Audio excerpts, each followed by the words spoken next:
Hello beer tubers and welcome to another beer review with me, Peter, the master of hoppets. Today checking out another double IPA, a West Coast double IPA that I got on Beer Dome from their recent release of more Fremont beer. They got even more Fremont beer. We got some of their anniversary stouts. We got, what else?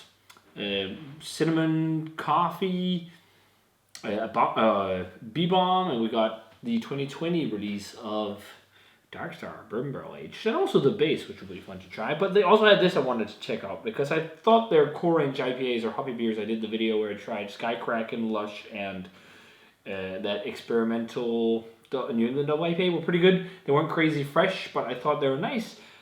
So I thought I'd give this one a whirl too because it's more in West, like a new school kind of West Coast style. So this is their Disco Wolf double IPA.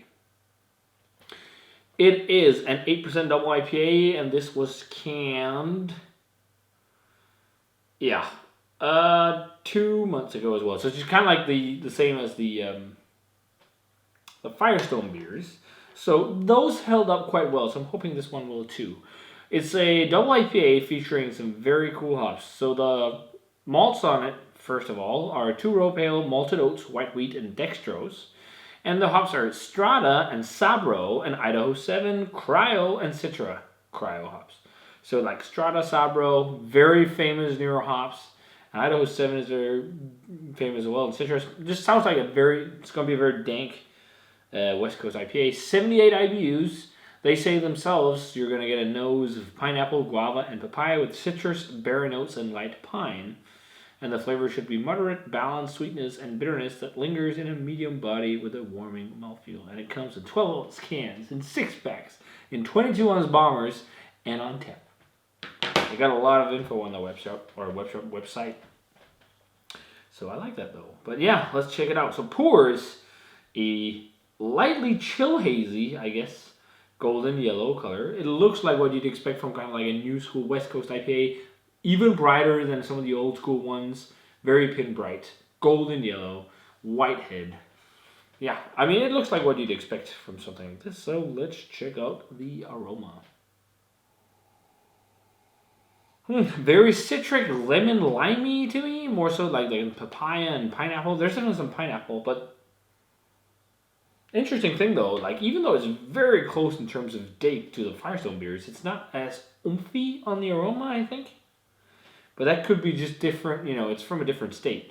And shipping and all that, there's so many factors that play into this kind of stuff. But yeah, let's give it a taste, guys. Cheers, and thanks to Beer Dome for the beer.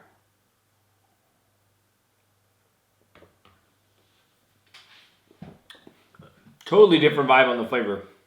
That's very nice. It's very new school West Coast. Nice, medium snappy bitterness, dryness. I guess that's why they put the dextrose in there. The white wheat and everything just to get a bit of mouthfeel. Yeah, it has that kind of cool coconutty kind of vibe that you get from Sabro. Like I think it's coconutty, but also like herbaceous. Like it's the new Talus hop is kind of similar, but even more herbaceous. Like again, like I said with that one, if you haven't seen the video, I did a tasting video of the new Talus hop from Yakima Chief. It's kind of like similar in profile to something like Sorachi Ace. It's almost like lemongrassy or dill, like kind of lightly, but also like super vibrant and tropical. I'm getting vibes that reminds me of that. But quite dank, big hit of that kind of like berry-like note. It's very new school kind of West Coast. It's not like a scrapingly bitter, even though it's got higher IBUs than the other two like Firestone beers I recently did. But it's got a very nice, like pleasant bitterness, very light and crisp too. Slightly slick mouthfeel still, even though it's not like thick or anything. But it's a West Coast IPA. It's supposed to be like this, but flavor much better than the aroma, which is nice. It's a little bit let down by the aroma. It's definitely got like a nice prominent pineapple flavor too. But definitely also like the lemon and lime. Maybe even like gooseberry. And it has like some earthiness to it as well. Maybe even like a earthy kind of grape type thing.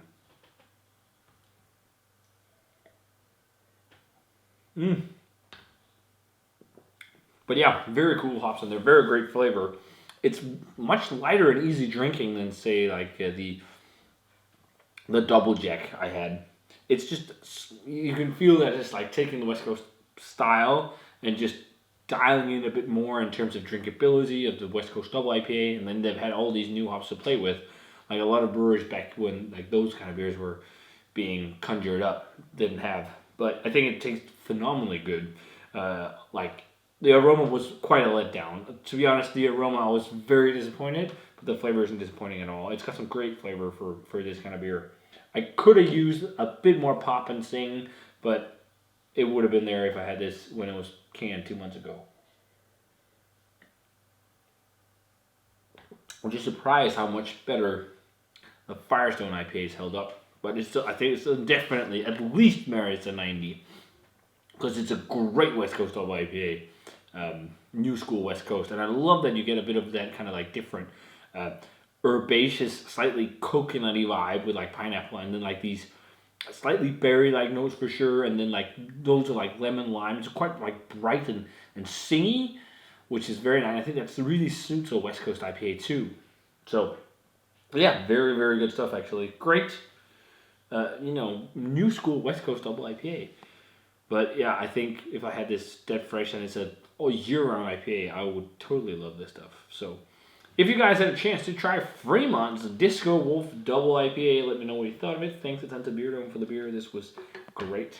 And it will be really fun to dive into some more barrel-aged Fremont stuff. Actually, we will probably be doing a tasting like we did with the Rusty Nail, but with their anniversary barley wines. Because we got another bottle of Brew 3000, and we've got a 4000 coming, and Morton, a subscriber, is kind enough to join the share and bring a bottle of Brew 2000. We just need Brew 1000, then we could do the entire set, which would be really cool, but I think we'll be fine with that. We need a few people anyways, but yeah, if you guys had a chance to try this one, let me know what you thought of it. As always, comment, subscribe, check out the Facebook fan page and Twitter and Instagram. Give this video a thumbs up if you enjoyed it, and ring the bell for future notifications about videos, and check out Beer Dome. And I'm going to say cheers, and see you guys in another beer review.